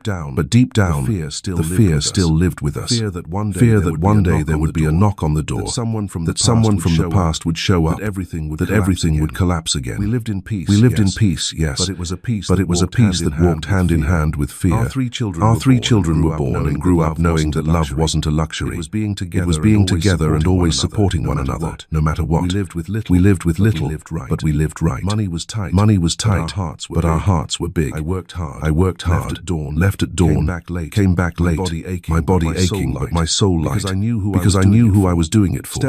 Stella took care of everything. The house, the clothes, the children, the yard, the chickens, the dog that was always knocking over the clothesline. She didn't stop for a minute. She'd wake up before the sun, put the coffee on, get Joseph and Peter settled, with Maria hanging onto the hem of her skirt. We never lacked food, thank God. Rice, beans, fried eggs, and chicken that we raised ourselves. And she was the one who killed the chicken. Can you believe it? It was a pity. She'd do it far from the children so as not to scare them. But she did what had to be done. The house was small, but full of good noise. There were fights too. I won't lie and say it was heaven on earth. The children. One moment they were hitting each other. The next they were laughing again. And I would just watch from the couch, pretending to scold them, but laughing inside. It was so beautiful to see that chaos that was disguised happiness. At night, after a bath in a basin and a simple dinner, came the best part, the stories. I would tell my made-up tales, mixing truth with lies, making animals talk, making stars fall into the yard. They would lie on the floor, covered with an old blanket, and look at me as if every word were a revealed secret. Stella from the corner, washing dishes, would smile. And when everyone was asleep, the house would fall silent. Just the sound of crickets and the wind hitting the roof tiles.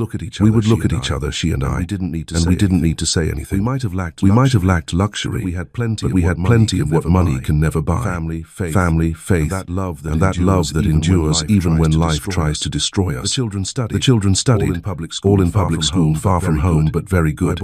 I bought everything. Notebooks, pencils, erasers at the beginning of every year. Stella helped with homework. All three got good grades. Over time, I was recognized at the factory. I was dedicated, smart, solved problems. No one else could. Promoted to supervisor in 1982. Then shift manager years later. My salary improved. $900, then $1,000, $100, then $1,000, $500. We managed to buy a brick house in 1986. Financed but our own. Life became less tight. New clothes sometimes. Even a fan that Stella loved. The 80 seconds went by too fast, my dear. Before we knew it, it was the 90 seconds. The kids grew up, each finding their own path, and the house grew quieter. But Stella and I remained the same. Still dating, still making love. That's what I mean. Even with a full house, even with children waking up in the middle of the night, dishes to wash, clothes to iron, we found a way.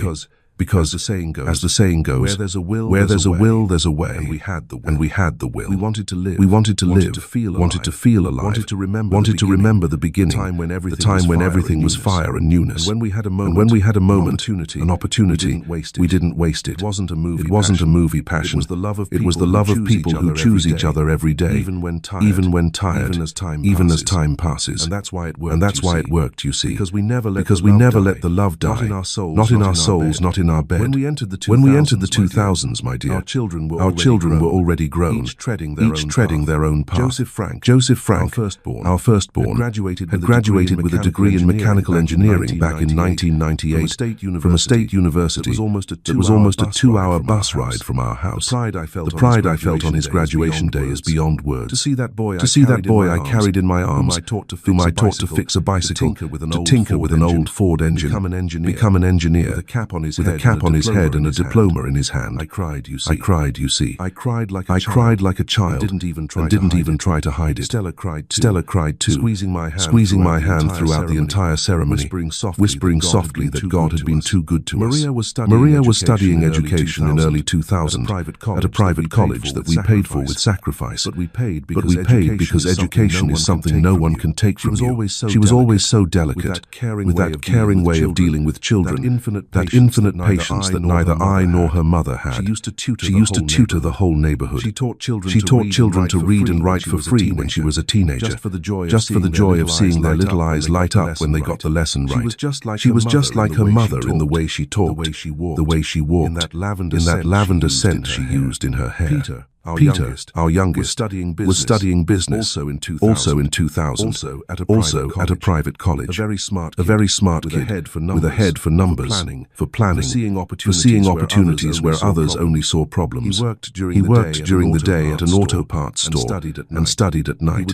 He would come home almost at midnight, so tired he could barely take off his shoes, but he never complained. He said he wanted to help us, that he wanted to have his own company one day. The three of them had always known that their mother had a rich family in Baltimore. They knew there was a grandfather, grandmother, a grandmother, an uncle. There were people who had money, who lived in a mansion, who had an important name. But they also knew that this family had never reached out, never sent a letter, never shown up at the door. When they asked why, we always gave the same answer. It was because of pride, class differences, those things that separate people who should be together. Stella would change the subject quickly when the conversation reached that point. She would get very quiet, with that distant look of someone remembering something painful. But in recent years, especially after they became adults, they started asking more. They wanted to meet their grandparents, their uncle. They wanted to understand why their mother had been rejected that way. They wanted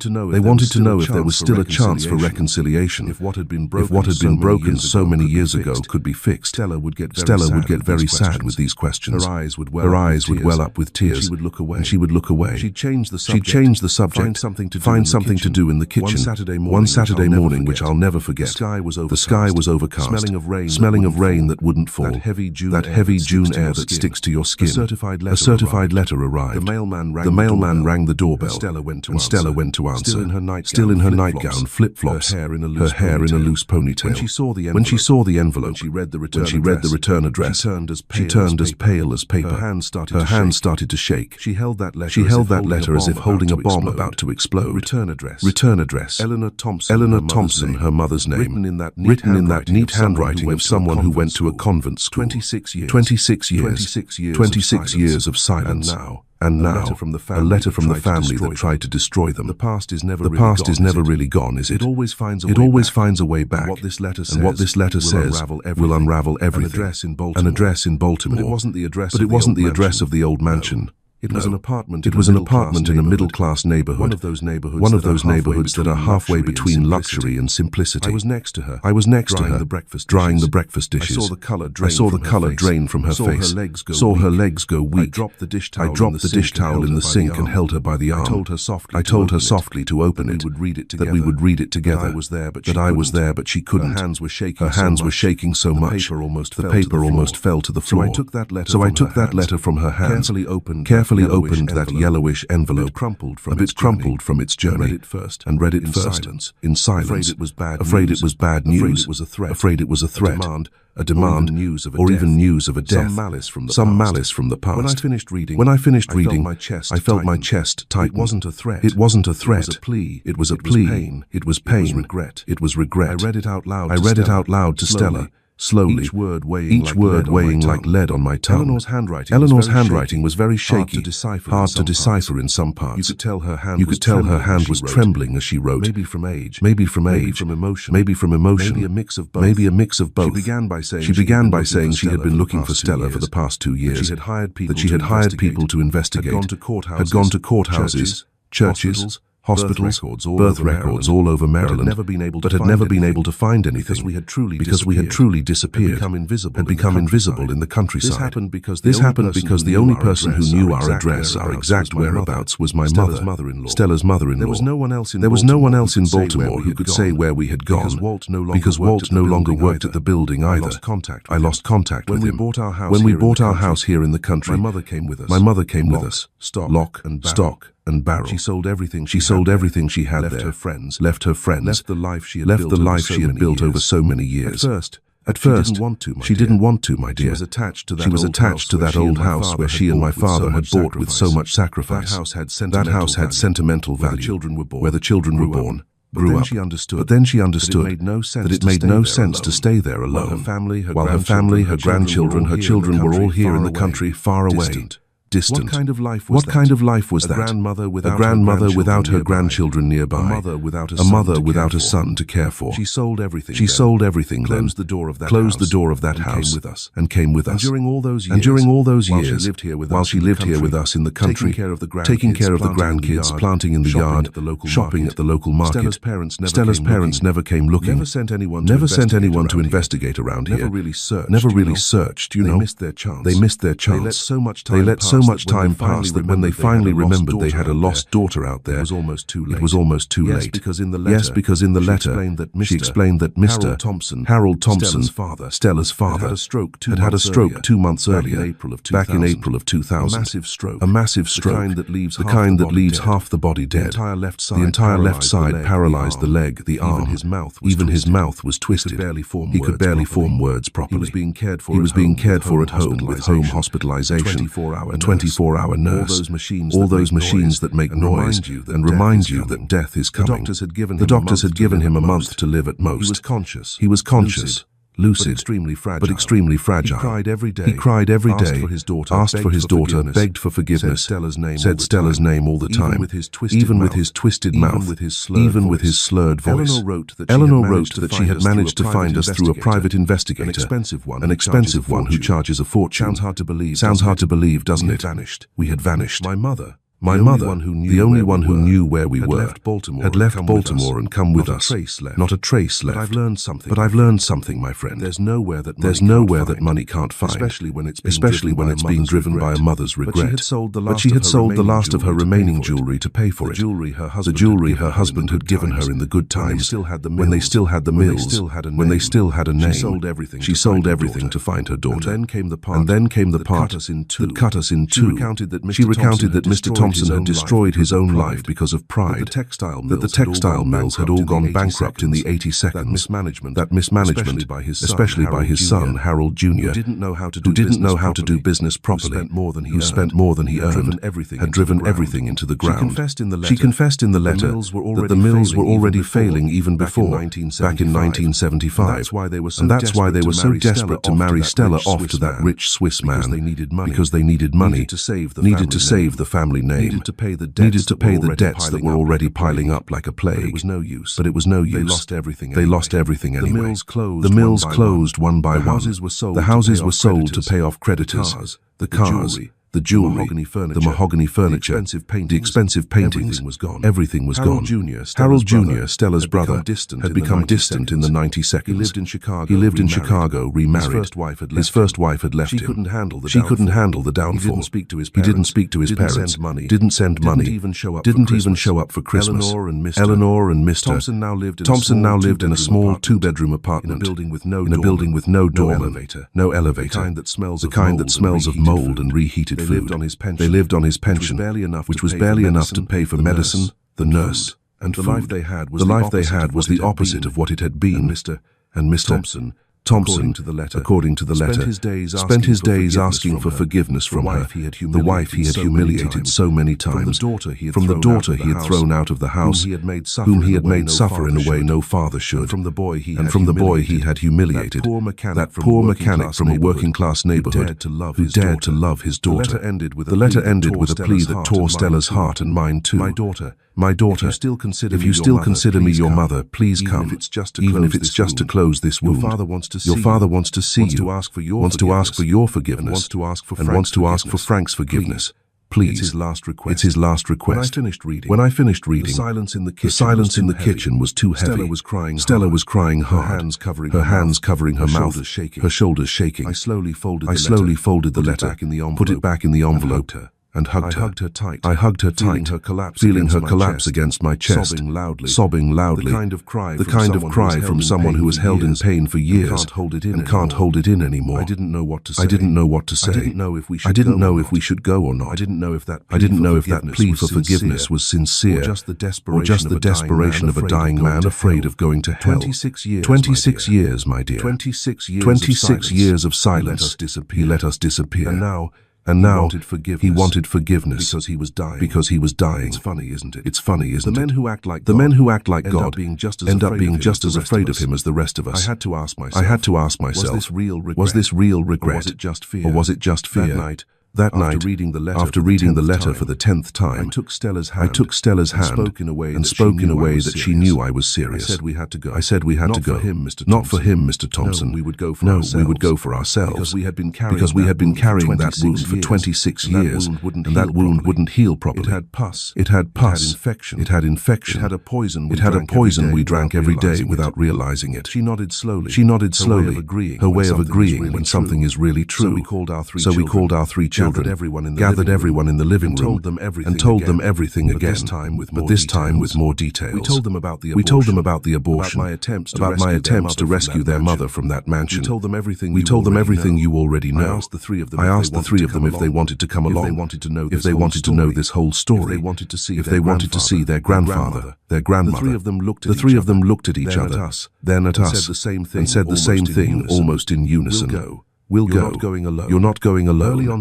Early on Saturday morning, we got into Joseph Frank's white 1995 Ford Escort, an old car with some strange noises here and there, but whole and running. 5 people squeezed in, bags in the trunk, an umbrella that Stella wouldn't leave behind because it's always chilly in Baltimore. It was about a 2-hour drive down the highway, more or less. I felt that heavy expectation in my throat from the very first mile.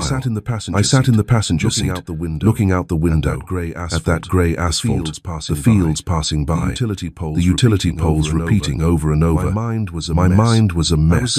I was going to meet the man who had humiliated me so many years ago, the man who had destroyed our unborn child, who had made me kneel in a dirty alley, who had tried to buy my love with money as if I were trash, and now he was dying, really dying. It wasn't just a threat, not just a promise of revenge. It was death itself, arriving slowly, leaving him afraid. Stella was in the back, holding her daughter's hand. More than 26 years had passed. We passed through Frederick, then Columbia, then those highways that get busier as you approach Baltimore. The traffic started to get heavy as we got closer to the city. Joseph Frank concentrated on driving. We arrived at an old building from the 1,960 or so, lower middle class, the paint peeling, revealing the grey concrete underneath, with cracks running from the first floor to the top. Appartement Trisby. We went up. The stairs. When we reached the door, Stella's hand was trembling. I rang the bell. That old sound of a mechanical bell, not electric. A sound that creaked a little. Eleanor opened the door. She was 68 at the time, my dear. White hair, very thin. Her face marked by wrinkles, by all the pain she had carried. I had never seen Eleanor in my life, my dear. I only knew of her from what Stella told me. A beautiful but quiet woman, living in the shadow of a cruel husband. When she saw Stella, that girl turned woman, the daughter she had lost. They hugged in that way that an embrace isn't just for a second. No, it was an embrace of 26 years being poured out all at once. Eleanor cried, repeatedly begging for forgiveness. My daughter, forgive me. I was a coward. I didn't have the courage to defend you. Forgive me. Forgive me. I could see the tears streaming down, wetting Stella's hair, disappearing into the blouse she had chosen for the trip, and Stella crying too. I forgive you, Mom. I forgive you, Mom. I forgive you. Those words came out with so much weight, with so much liberation, as if she were throwing away that heavy backpack she had been carrying since she was 19. When that hug ended, Eleanor looked at our three children, looked from one to the other, studying each face, each feature, and asked with a trembling voice, "Are these my grandchildren?" Stella nodded. A nod that was both an answer and a confession. Eleanor rushed to hug the three of them. Hug after hug, laughing through her tears. That laugh that is more crying than laughter. How beautiful, my God. How beautiful. I have grandchildren. The three young adults stood there, emotional, meeting their grandmother for the first time. I remained in the hallway, quiet, letting that moment be theirs. But after a few minutes, Eleanor turned to me, walked in my direction, and extended her hand to me. It wasn't a formal greeting. It was a gesture of meeting, of acknowledgement. I shook her cold hand. She spoke with a firm voice, but with tears streaming down. Frank, forgive me. I knew what my husband was doing, and I did nothing. I am guilty too. Her confession, her courage to admit her own complicity, moved me. I said, "You've suffered enough. I forgive you. Eleanor took Stella and me to the bedroom. The three children stayed in the living room with their grandmother, drinking coffee, trying to warm up the situation with small talk. The bedroom was very small. One of those rooms that only fits a bed, a nightstand, and that's it. There was a white hospital bed, one of those old iron ones with wheels. The smell of medicine, that smell that's a combination of alcohol, medication, and sickness itself. An IV bag hanging, an oxygen tank in the corner. All those things that remind you the body is reaching its end. Eleanor said they were only paying for a nurse to stay overnight, that she took care of him during the day. Mr. Thompson was lying down. He was 74, but he looked 90. Very thin. The kind of thinness that is a sign of advanced illness. I guessed he didn't even weigh 110 pounds. White, thinning hair, revealing his pink scalp. Half of his face drooped from the effects of the stroke, the way people look after having a stroke. His mouth was twisted. His eyes were sunken but conscious, very conscious. When Mr. Thompson saw Stella enter that room, I saw that moment that changes everything. His eyes filled with tears instantly.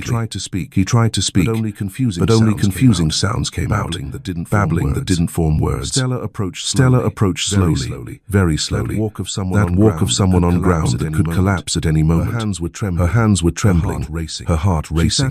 She sat in the chair next to that hospital bed, took his hand, that cold hand, that weak hand, the hand that had once been raised to strike, that had clenched into a fist when she tried to defend our love.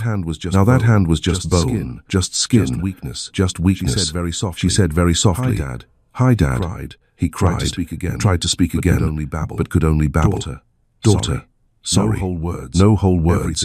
Everything fragmented. As if the stroke had broken even his words of apology into pieces too small to reassemble. At that moment, I felt that hatred she had carried for 26 years begin to dissolve. It wasn't easy forgiveness, no. It was the kind of forgiveness that costs, that scrapes you on the inside, that leaves a scar. But it was real. Because that man there in that bed was no longer the powerful man, the one who had shouted, who had threatened, who had destroyed. He was a sick old man, destroyed by his own anger, by his own cruelty, by the life he had built with his own hands, and that had collapsed. Stella took a deep breath and said, "I forgive you, Dad.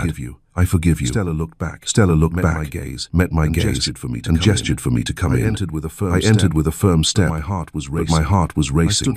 I stood by the bed, looking at the old man. He recognized me. His eyes focused on me in that way that his recognition and his tears increased. They became heavier, more desperate. He tried to speak, babbling, crying at the same time. I destroyed you. Forgive me. I took a deep breath, felt Stella's hand holding mine, and spoke. I spoke with a firm voice, with that firmness that comes from someone who has been through fire and came out burned, but alive. Who didn't destroy us, Mr. Thompson. You couldn't. You took our child. You took our years. You took our years. You built a prison for Stella. But you built one for yourself too. And for 26 years, I carried my own prison, a prison of hatred for you. But look at us. We are here, alive. We have three beautiful children. And soon, a great-grandchild. We built a life not with money or power, but with our own hands, with dignity, and with a love that was stronger than your cruelty. I don't forgive you for your sake, Mr. Thompson. I forgive you for mine. I am letting go of the hate. I am letting go of the 26 years of pain. Stella and I. We are choosing peace. We already won. That right there. That is true power. After everything he endured, Frank found the strength to forgive, not for the man in the bed, but for himself. He chose peace over hatred. That's the ultimate victory. Mr. Thompson cried even more. That cry of someone who is finally being released from a burden they carried. He tried to lift his hand, the one that still worked. I took it. That hand squeezed weakly. It was almost imperceptible. But it was a squeeze. It was acknowledgement. It was goodbye. Stella completed that moment with a voice that came from a very deep, very true place. Dad, I lost my first child. Our first child. Because of you. I carried that pain for 26 years. Every day was a today. I choose to forgive because I don't want to carry this anger anymore. I don't want to carry this hatred anymore. I want peace. I want to live the rest of my life in peace with the man I love. And that's what I'm going to do. We stayed in Baltimore for those days in a cheap hotel that Stella found near Eleanor's apartment. One of those hotels that smells of mold and disinfectant, with a very hard bed. But it was all we could afford in that situation. We visited Mr. Thompson every day. We brought our three children for him to really meet, for him to see that he had grandchildren, that they were good people, that they had a future, that they had studied, that they had dignity. At that time, Joseph Frank had a girlfriend who was 6 months pregnant with his child. A decent girl, from a good family, and they were planning to get married at the end of the year. When Mr. Thompson heard this, when he was told he was going to have a great-grandchild, that a new child with new blood was going to be born, that old man cried in that way, that someone cries when they know they won't see that child born. He understood in that moment that we had been very brave, that Stella had left everything behind, that life of luxury, that comfort that money buys, to be with me, to build a simple but true life. We told him everything. We told him about the difficulties at the beginning. We told him that we had fought, that we had worked, that we had sweated, and that we had succeeded. 2 months. Just 2 months after we left Baltimore, after that forgiveness, Mr. Thompson passed away. He died on a Thursday morning, early, when it was still dark. We went back for the funeral. At the wake, we met Gloria again, that woman who had brought messages, who had seen everything, who had cried with us. She had aged even more. Her eyes, which had already seen so much, were now even more tired. But when she saw Stella, when she recognized her, there was more crying than at the wake itself. She hugged her, my dear, hugged that girl she had helped raise to save. The two of them caught up there among the dead flowers, among the heavy silence of the wake. Gloria told us that after Stella ran away, she stayed in that house for another 8 months. 8 months working, taking care of people who had destroyed so much. After that, she was fired. The family could no longer afford to keep a maid. The ceremony was in a simple cemetery, the kind without much luxury. Very few people. Frank, Stella, the three children, Eleanor, two distant cousins of the family we didn't even know well, a lawyer who was handling Mr. Thompson's final affairs. His son, Harold Jr., didn't show his face. That was it. For a man who had been so powerful, who had humiliated so many people, who had owned factories, it was too ironic. The coffin was simple, made of plain wood, because the family no longer had money for any luxury. Life had taken back every cent that Mr. Thompson had earned with cruelty. A priest quickly recited some psalms, the way a priest does when it's raining or when there's another funeral. Soon after, they threw dirt. Stella cried a lot. Before returning to Hagerstown, town. We even invited Eleanor. We invited her out of politeness, really, so she wouldn't be alone in that small apartment, in that lifeless building. She thanked us, said she would come another time, that she needed to sort some things out first, to think about her life. But you know how it is. Less than a month later, she showed up in Hagerstown. She arrived by bus with a large suitcase, came for a visit, and then started coming regularly, every 2 or 3 months, until she stayed for good. Today, Eleanor lives with us. She's 93 years old, always at the doctor's, always with something. Stella takes care of her like a daughter takes care of a mother, because she is her mother. The grandchildren help, take her to the doctor, talk to her, keep her company. We built a small in-law suite for her out back. Tiny, but it's hers. It's her place. And I like her a lot. I like her a lot. She's humble now. Very different from those times. She's a good person, my dear. A very good person. And so, 26 years later, I stood there by his deathbed, holding Stella's hand. We forgave him, not for him, but for us. We chose peace instead of carrying the burden of hatred. Our love, in the end, was stronger than all of it. I want to ask you this. Have you ever had to forgive something that seemed unforgivable? Letting go of a pain you've carried for decades. What did that feel like? I truly want to know. What did that feel like? Share your story in the comments below. I truly want to know. Stories like these need to be heard. And if you connected with this, please subscribe to the channel, because there are more truths that need to be shared.